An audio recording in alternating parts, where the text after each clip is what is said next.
ചെന്തളിരുകളോലും കന്യാവാടികയിൽ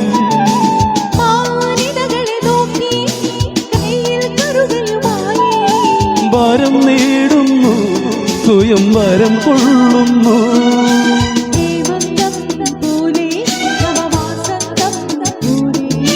ഹേമന്തം പോലെ നവവാസന്തം പോലെ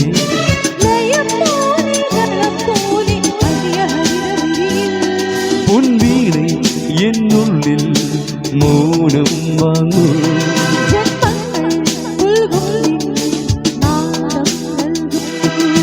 ദൂതും പേറി നീങ്ങും